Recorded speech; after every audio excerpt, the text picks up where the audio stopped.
आइए आज हम फिर उपस्थित हैं नए टॉपिक के साथ। अभी तक हमने दो चर वाले रैखिक समीकरण को हल करके उनके चरों का मान प्राप्त करने के विभिन्न विधियों का अध्ययन किया है। यदि समीकरण निकाय के किसी एक चर का गुणांक अज्ञात हो तो उसे हम किस तरह से हल करते हैं, आइए इसके बारे में देखें। आइए लेते हैं प्रश्न 1। के का मान ज्ञात कीजिए जबकि समीकरण निकाय के अनेक हल हों। के x धन 2y ऋण 4 बराबर 0 समीकरण 1 और समीकरण 2 है 5x ऋण 3y धन 6 बराबर 0। हमें दिया है दो समीकरण के x धन 2y ऋण 4 बराबर 0, ये समीकरण 1। 5x ऋण 3y धन 6 बराबर 0, ये समीकरण 2 है। दोनों समीकरणों का मानक समीकरण से तुलना करने पर a1 बराबर के, b1 बराबर 2 और c1 बराबर ऋण 4, a2 बराबर 5, b2 बराबर ऋण 3 और c2 बराबर 6। अब हम देखेंगे कि समीकरण निकाय के अनेक हल हों, इसके लिए कौन सा शर्त लागू होता है। अनेक हल हों इसके लिए रेखाओं का समपाती होना है और समपाती होने के लिए शर्त है कि a1 बटे a2 बराबर b1 बटे b2 बराबर c1 बटे c2, अर्थात चर और अचर के गुणांकों का अनुपात बराबर होता है। यदि हम a1 बटे a2 बराबर b1 बटे b2 इन दोनों को लें तो a1 का मान हो गया k और a2 का मान 5 बराबर होगा b1 का मान 2 और b2 का मान ऋण 3। तिर्यक गुणा करेंगे तो तिर्यक गुणा करने पर ऋण 3 का गुणा के साथ, तो ऋण 3 के बराबर 5 दूने 10, तो 10 बराबर 10 बटे ऋण 3, तो ऋण 10 बटे 3। यदि हम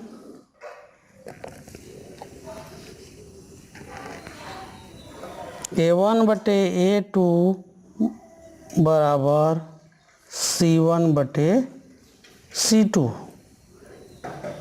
इन दोनों के बीच संबंध निकालें तो a1 का मान है k बटे a2 का मान है 5 बराबर c1 का मान ऋण 4 और c2 का मान 6।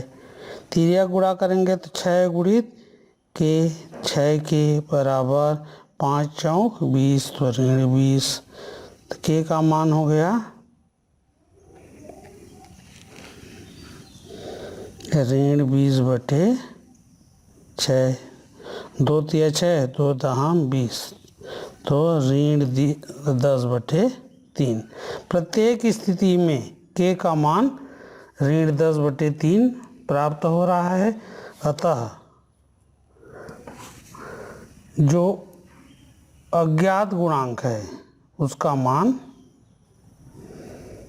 ऋण 10 बटे 3 होगा। तो हम उत्तर लिख देंगे। उत्तर के का मान ज्ञात कीजिए जबकि समीकरण निकाय के अनेक हल हों पूछा है, तो के का मान ऋण 10 बटे 3 होगा। आइए प्रश्न दूसरा। प्रश्न 2 है के का मान ज्ञात कीजिए समीकरण निकाय के अद्वितीय हल हो। समीकरण के एक्स धन 3y बराबर के ऋण 3 और 12x धन के वाई बराबर के।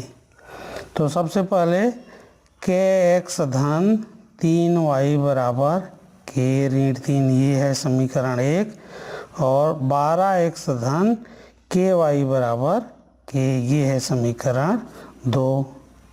समीकरण 1 व 2 का मानक समीकरण से तुलना करने पर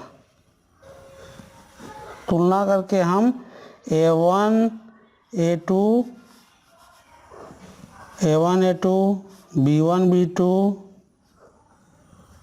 और c1 c2 का मान पहले हम ज्ञात करेंगे। यदि समीकरण 1 का मानक समीकरण से तुलना करें तो a1 बराबर k2 नहीं के और a2 बराबर 12। b1 का मान हो जाएगा b1 बराबर 3 और b2 का मान के तथा c1 के ऋण 3 और c2 के। अब हमें प्रश्न में दिया है कि के का मान ज्ञात करना है जब अद्वितीय हल हो और अद्वितीय हल के लिए शर्त या प्रतिबंध क्या होता है a1 बटे a2 बराबर नहीं है b1 बटे b2। तो a1 का मान हो गया k बटे a2 का मान है 12 बराबर नहीं होना चाहिए b1 का मान 3 और b2 का मान के। यदि हम तिर्यक गुणा करें तो k गुणित k का वर्ग बराबर नहीं होना चाहिए 12 तिया 36। तो k बराबर नहीं होना चाहिए वर्गमूल 36 अतः k बराबर न हो धन ऋण 6। यही हमारा हल होगा, यही हमारा आंसर होगा कि के का मान धन 6 और ऋण 6 नहीं होना चाहिए। आइए और अलग तरह का प्रश्न लेते हैं। प्रश्न 3 है के का मान ज्ञात कीजिए जिसके लिए समीकरण निकाय का कोई हल ना हो। दिया है समीकरण के एक्स धन 3y बराबर 3 ये पहला समीकरण है। 12x धन के वाई बराबर 6 ये दूसरा समीकरण है। तो सबसे पहले हम समीकरण 1 व समीकरण 2 का मानक समीकरण से तुलना करने पर तुलना करके हम a1 a2 b1 b2 और c1 c2 का मान ज्ञात करेंगे। a1 बराबर k b1 बराबर धन 3 की है तो धन 3 और c1 बराबर 3। a2 बराबर 12x है तो 12, b2 बराबर के वाई है तो के और c2 बराबर 6।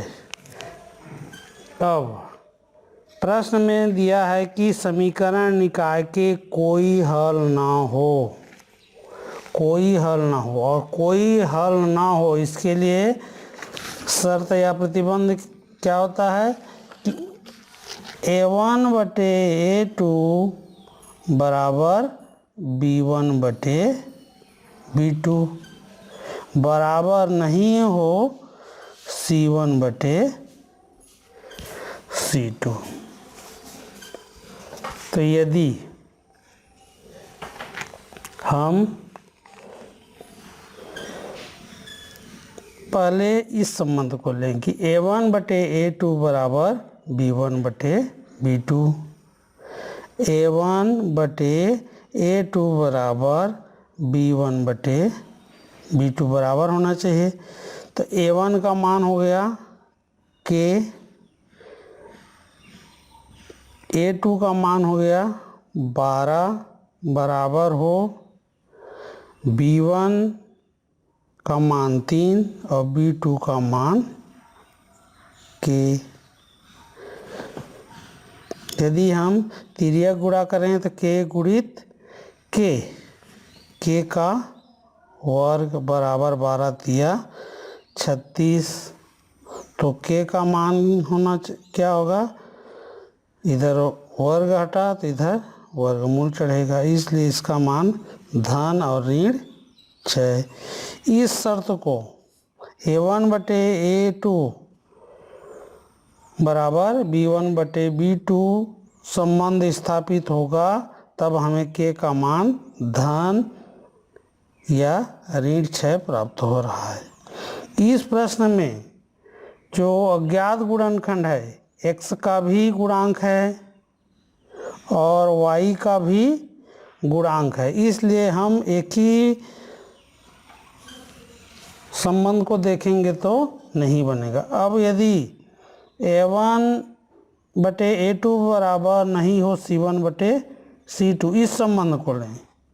यदि A1 बटे A2 बराबर नहीं हो C1 बटे C2, तो A1 का मान हो गया K, A2 का मान हो गया 12 बराबर नहीं हो C1 का मान है 3 और C2 का मान है 6।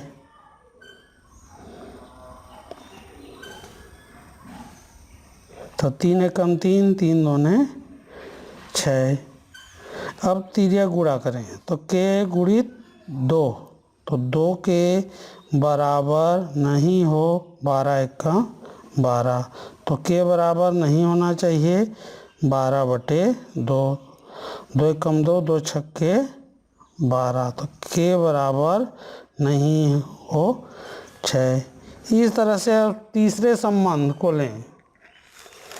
इस तरह से तीसरा संबंध है कि B1 बटे B2 बराबर नहीं हो C1 बटे C2। B1 का मान है 3 बटे B2 का मान है K, बराबर नहीं हो C1 का मान है 3 और C2 का मान है 6। तो 3 एकम 3, 3 दूने 6। यदि तिर्यक गुणा करें तो K गुणित 1 बराबर नहीं हो 3 दूने 6। इस तरह से तीनों संबंधों में हम देखते हैं कि K का मान धन या ऋण 6 हो सकता है, जबकि दूसरे में हुआ K का मान 6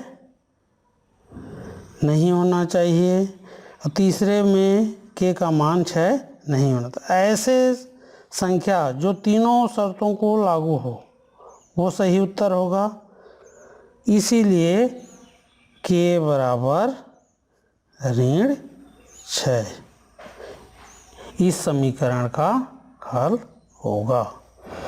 इस तरह से